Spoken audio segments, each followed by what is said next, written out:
ہاتھوں کی لرزش سے ظاہر تھا کہ میں کتنی گھبراہٹ میں ہوں۔ ابا کا بھوکا ہونا میرے دل میں کانٹوں کی طرح چبھن دے رہا تھا۔ میں نے ایک لمحے کے لیے اپنی بیمار ماں کی طرف دیکھا جو بستر پر لیٹی تھی اور تھکی ہوئی نظروں سے مجھے دیکھ رہی تھی۔ جلدی جاؤ نیلم، تمہارے باپ کو بھوک لگی ہوگی۔ اماں کی کمزور آواز نے مجھے جلدی کرنے پر مجبور کر دیا۔ ان کی آواز میں بے بسی کی جھلک تھی۔ جی اماں، بس ابھی نکلتی ہوں، میں نے ان کی طرف دیکھ کر کہا اور ایک گہری سانس لی۔ کھانے کی گٹھری لے کر میں گھر سے نکلنے لگی۔ میرے قدم تیزی سے چل رہے تھے لیکن دل کی دھڑکنیں اور بھی تیز تھی۔ میں سوچ رہی تھی کہ کیسے اماں کی بیماری اور ابا کی محنت نے ہمیں اس حال میں پہنچا دیا ہے۔ راستے میں مجھے کھیتوں کی خوشبو آئی اور میں نے ایک لمحے کے لیے خود کو سنبھالا۔ جب میں کھیتوں کے قریب پہنچی تو دیکھا کہ ابا وہاں بیٹھے انتظار کر رہے تھے۔ ان کی آنکھوں میں تھکن اور چہرے پر پسینہ تھا۔ جیسے ہی میں ان کے قریب پہنچی انہوں نے مسکراتے ہوئے مجھے دیکھا۔ نیلم میری بیٹی، تم آ گئی۔ انہوں نے پیار بھری نظروں سے دیکھا۔ جی ابا، معاف کیجیے گا، اماں کی طبیعت کچھ زیادہ خراب ہو گئی تھی، میں نے جواب دیا اور کھانا ان کے سامنے رکھ دیا۔ ابا نے کھانے کی طرف دیکھا اور پھر میری طرف۔ ان کی آنکھوں میں شکر گزاری تھی۔ انہوں نے دعا دی، اللہ تمہیں سلامت رکھے میری بیٹی۔ میں نے دل میں شکر ادا کیا کہ میں وقت پر پہنچ گئی۔ اس لمحے میں ساری پریشانیاں اور مشکلات بھول کر مجھے خوشی محسوس ہوئی کہ میں اپنے والدین کے لیے کچھ کر رہی ہوں۔ واپسی کے لیے نکلی تو ایک درخت کے نیچے ایک آدمی کھڑا نظر آیا۔ اس نے سفید لباس پہن رکھا تھا اور اس کے ہاتھ میں ایک چھڑی تھی۔ وہ نوجوان تھا جیسے کسی شاہی خاندان کا شہزادہ ہو۔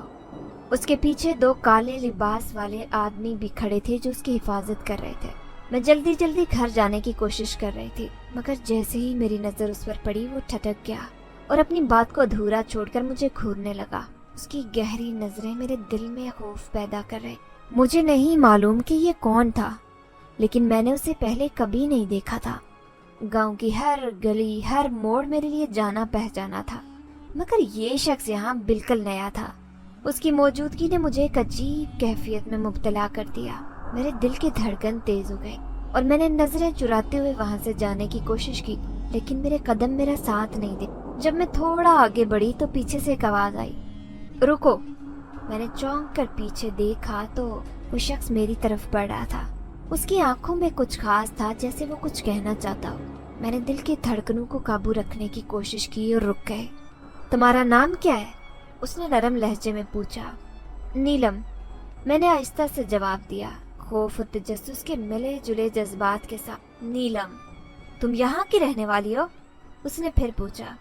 جی میں یہیں رہتی ہوں، میں نے جواب دیا، یہ سوچتے ہوئے کہ وہ مجھ سے کیوں پوچھ رہا۔ تمہارا گاؤں بہت خوبصورت ہے، اس نے مسکراتے ہوئے کہا، لیکن یہاں کچھ عجیب باتیں سننے کو ملتی ہیں، کیا تم نے کبھی کچھ غیر معمولی دیکھا ہے؟ اس کے سوال نے میری دلچسپی بڑھا دی۔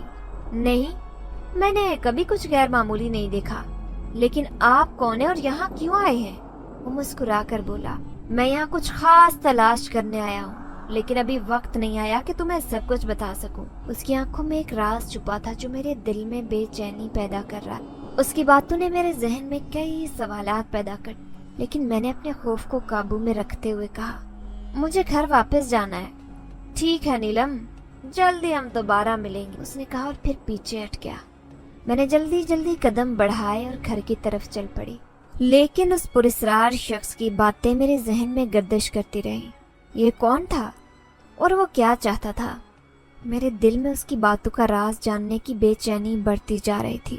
گھر آ کر میں مسلسل اس آدمی کے بارے میں سوچتی رہی۔ اس کی پراسرار باتیں اور اس کی گہری نظریں میرے دل و دماغ پر چھائی ہوئی تھی۔ اچانک اماں کی کھانسی نے جوش پکڑا اور ان کی حالت بگڑنے لگی۔ میں فوراً چونک اٹھی اور ان کی طرف دوڑ پڑی۔ اماں، آپ ٹھیک ہیں؟ میں نے فکر مندی سے پوچھا۔ اماں نے کمزور آواز میں کہا، نیلم، مجھے سانس لینے میں دقت ہو رہی ہے۔ میں نے جلدی سے چھوٹے بہن بھائیوں کو گھر میں چھوڑا اور خود اماں کو سہارا دے کر باہر لے کر آئی۔ میرے دل میں خوف اور پریشانی کا طوفان مچا ہوا تھا۔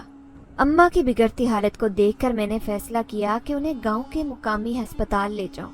ہسپتال کا حال کچھ زیادہ اچھا نہیں تھا